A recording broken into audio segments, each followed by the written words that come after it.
नमस्कार दर्शकों, आज हम सुनाएंगे धरती माता की कहानी। बहुत पुरानी बात है। एक गांव में एक बुढ़िया अपने परिवार के साथ रहती थी।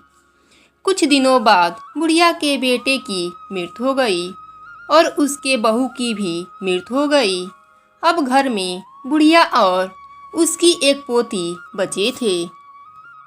इस कारण बुढ़िया का आर्थिक स्थिति बहुत खराब थी। किसी तरह से उनका गुजारा बसर चलता था। बुढ़िया की पोती का नाम सुमन था। वह बहुत ही संस्कारिक और धार्मिक थी। एक दिन अपने सहेलियों से धरती माता की कहानी सुनी तो उसने भी घर आकर लोटे में जल भरकर उसमें फूल डालकर अपने दादी को भी धरती माता की कहानी सुनाई। अब यह सिलसिला हर रोज की होती। सुबह ही दादी और पोती धरती माता की कहानी सुनते और धरती माता को भोग लगाकर ही दोनों भोजन किया करते थे। जब सुमन बड़ी हुई, उसका विवाह हो गया। जब वह ससुराल जाने लगी तो दादी ने लोटे में जल भरकर और फूल डालकर दे दिया और कुछ भी नहीं दिया, क्योंकि बुढ़िया के पास कुछ भी देने को नहीं था। सुमन जब रास्ते में जा रही थी तो वह सोचती है, ससुराल में सब देखेंगे कि मैं क्या क्या लेकर आई हूँ। मेरा कितना मजाक सब उड़ाएंगे कि इसकी दादी ने कुछ भी नहीं दिया, बस पानी का लोटा भरकर दे दिया है। यह बात सोचकर रोती है और कहती है, धरती माता मेरी लाज बचाइए। धरती माता सब देख रही हैं और सोच रही हैं कि यह बचपन से ही मेरी परम भक्त है। इसके कष्ट को हमें मिटाना ही होगा, नहीं तो कलयुग में मुझे कौन पूजेगा। सुमन रास्ते भर धरती माता की कहानी कहती और अर्थ देती। जितनी बार कहानी पूरी होती उतनी बार उसके शरीर पर अनेक प्रकार के मोतियों से जड़ा गहने सज जाते।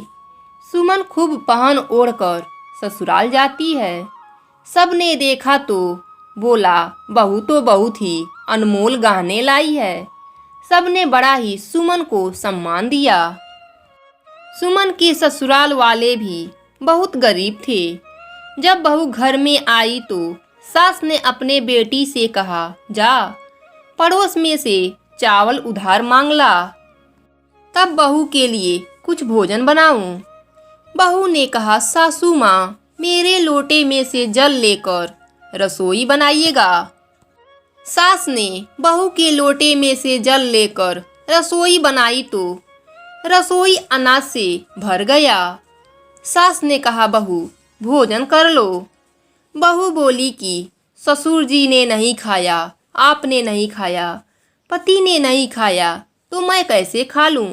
और मेरी धरती माता के कहानी का नियम भी तो है, जब तक कहानी नहीं कहती, धरती माता को भोग नहीं लगाती, तब तक मैं भोजन नहीं करती। सुमन धरती माता की कहानी कही, सबको सुनाई, जिससे उसके घर में अन्न का भंडार भर गया। सास धरती माता का प्रसाद बांटने लगी तो पड़ोसन ने कहा, अभी तो चावल उधार ले गई और इतनी देर में इतना सारा धन कहाँ से आ गया। सास बोली, मेरी बहू धरती माता की कहानी कहती है, धरती माता की कृपा उस पर है, उन्हीं ने दिया हमें इतना धन। इस प्रकार सुमन के सास के साथ पड़ोसन और सारे गांव वाले धरती माता की कहानी सुनने लगे, जिससे सबके घरों में अन्य धन का भंडार भर गया। हे धरती माता, जैसे आपने सुमन पर अपनी कृपा करी, वैसे ही सब पर करना। बोलिए धरती माता की जय।